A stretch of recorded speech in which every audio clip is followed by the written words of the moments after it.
how the Metaverse can potentially transform government service delivery. Good afternoon. I hope you can hear me all. Great. So let me just make sure I know what to do. Okay. I have 10 minutes and I'm going to try and keep it quite simple. The idea behind this particular talk was to really try to demystify, first of all, what the metaverse means. And some of you have heard earlier on from some of the other speakers talking about the metaverse. There's still a bit of a conflict between is it this, is it that, or is it something else? That's what I call the kind of noise. And then I talk about the reality, what I see, how I see the metaverse, and also I back that with a perspective from Gartner, how they see the metaverse. So an institution that we all follow for many of the things we look at in technology. And then I'll talk a little bit about what does this mean for government from a use case perspective, and I'll talk then about a prototype that we're currently working on with the Saudi government to bring this whole space alive and to experiment and see how that concept can actually be explored on the side of what we call service delivery. And then finally, what's the options we have got as decision makers around the metaverse? What do we do? What could we do?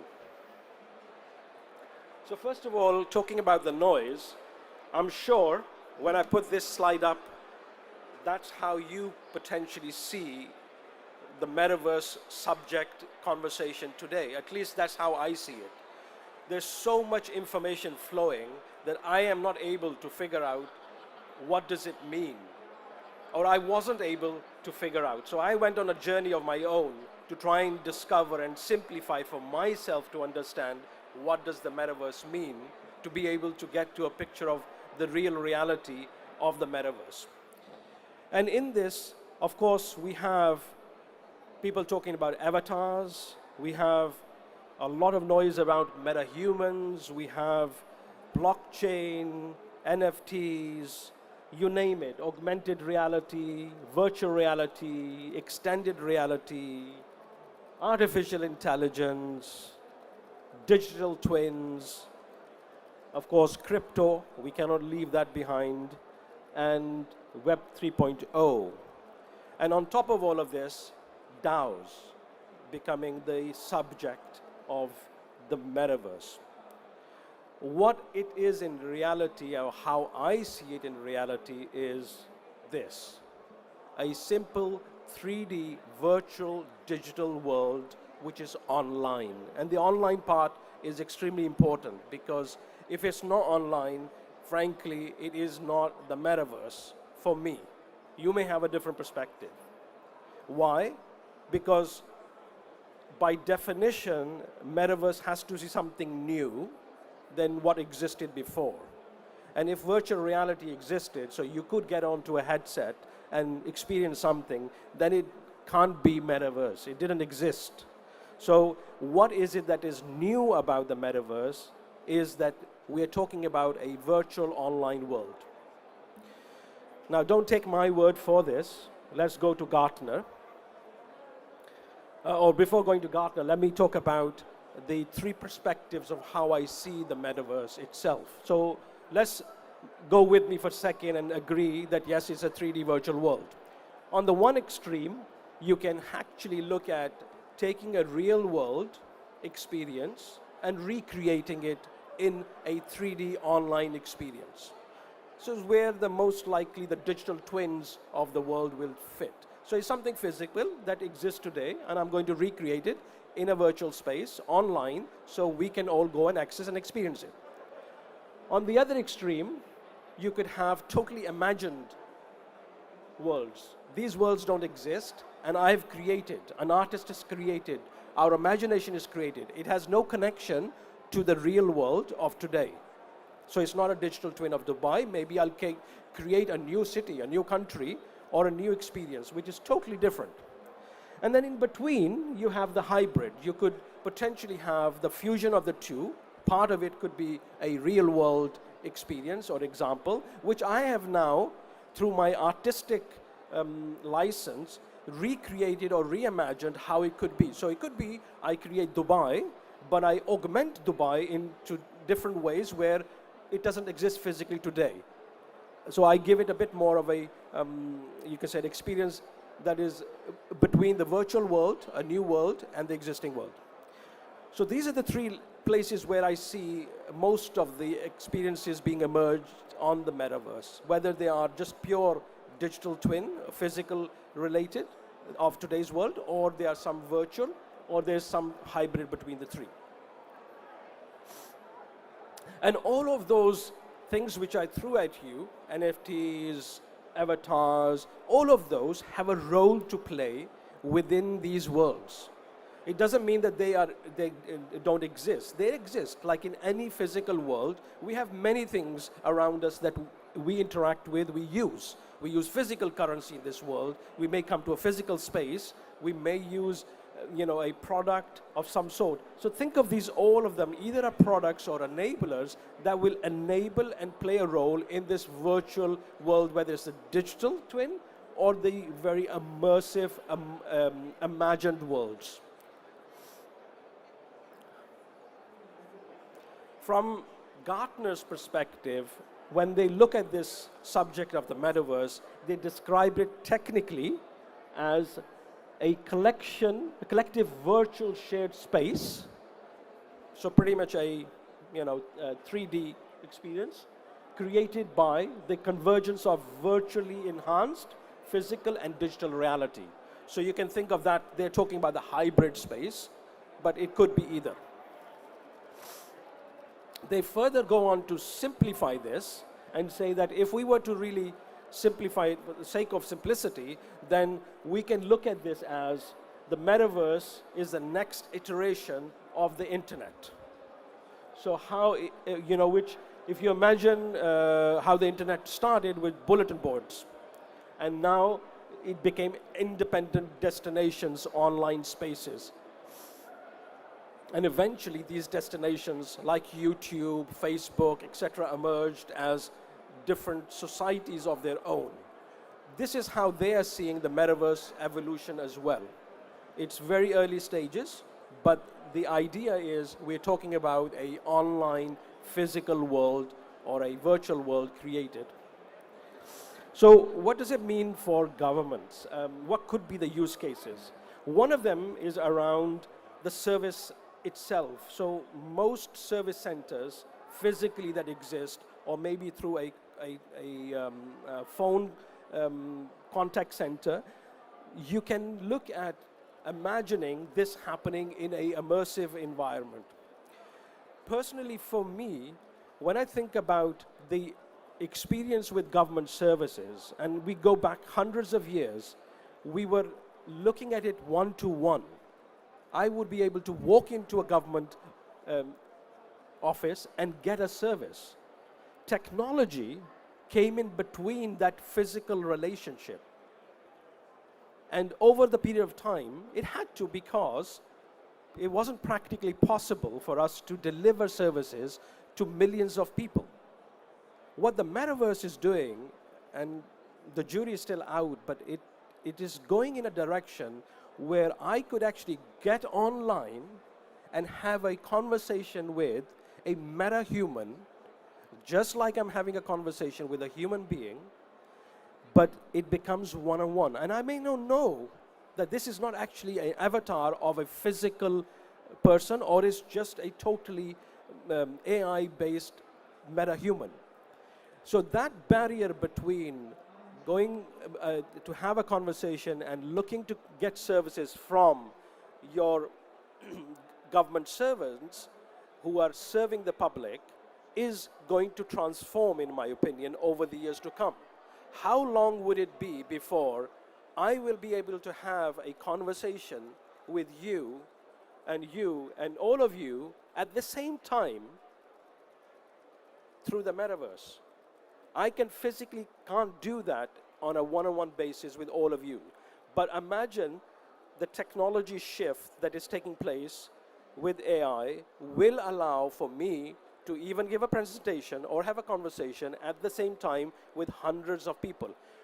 That's how the government services could move in that direction when it comes to at least the delivery side of things. The second use case is about inside the government itself. You know, any company or no different, a government organization has to have conversations, has to have meetings, discussions with their people around different topics. It could be performance-based meetings, it could be others.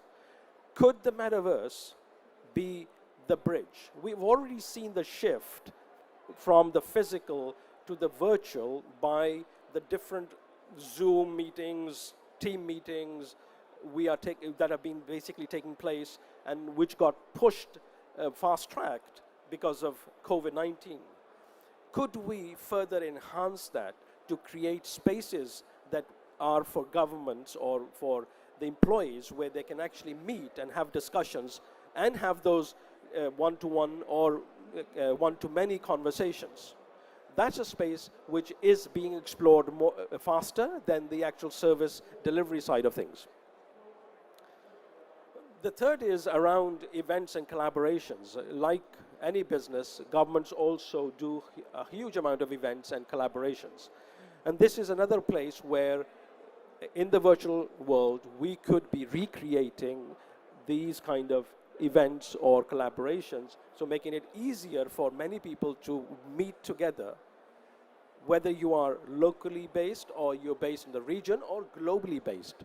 So the barrier of distance can be disappeared very quickly when we start to look at this kind of experience in the metaverse. The fourth one is around showcasing. Many governments in this region particularly are showcasing their products. Many governments actually have real estate related services.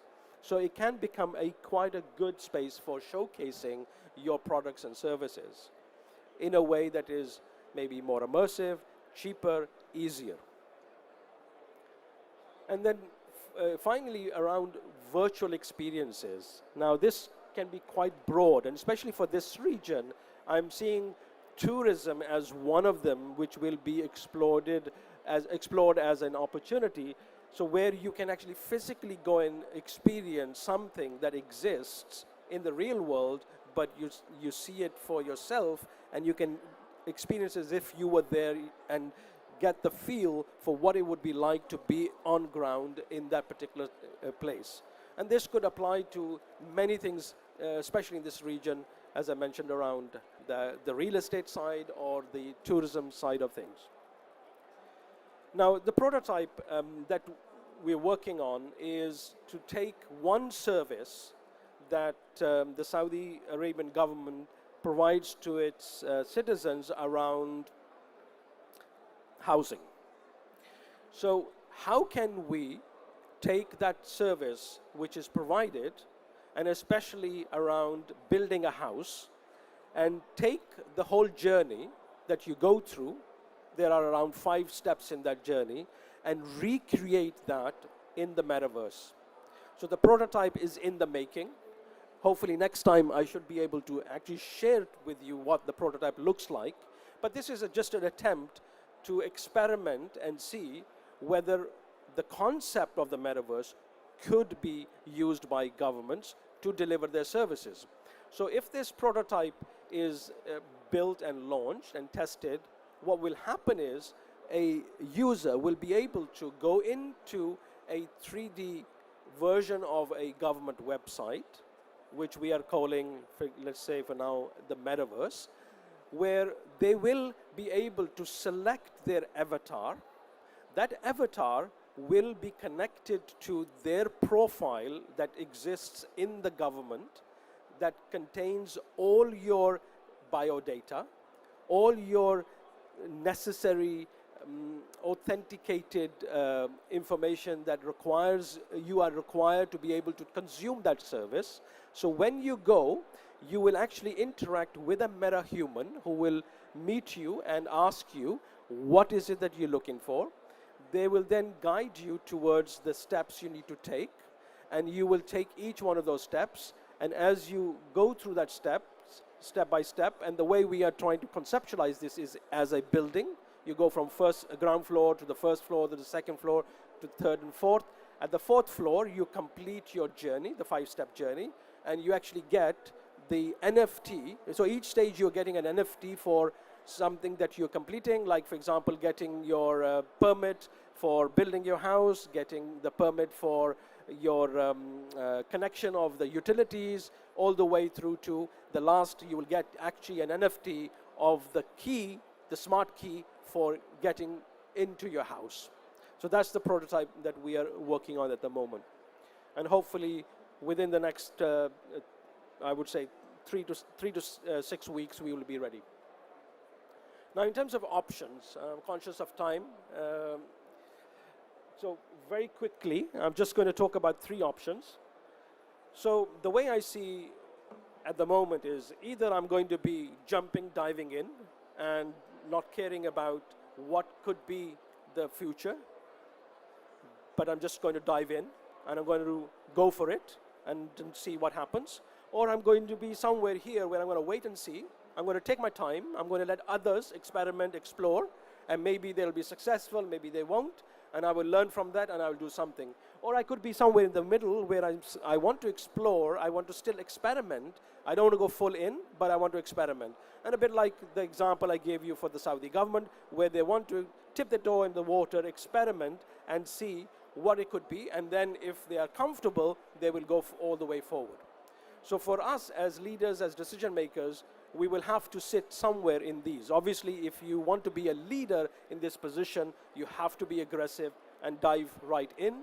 If you are okay to be a follower, then probably you will have to sit on the left side. Or if you want to be a challenging leader, then you may have to sit in the middle where you are at least testing, experimenting. That's all I have time. Thank you very much for listening.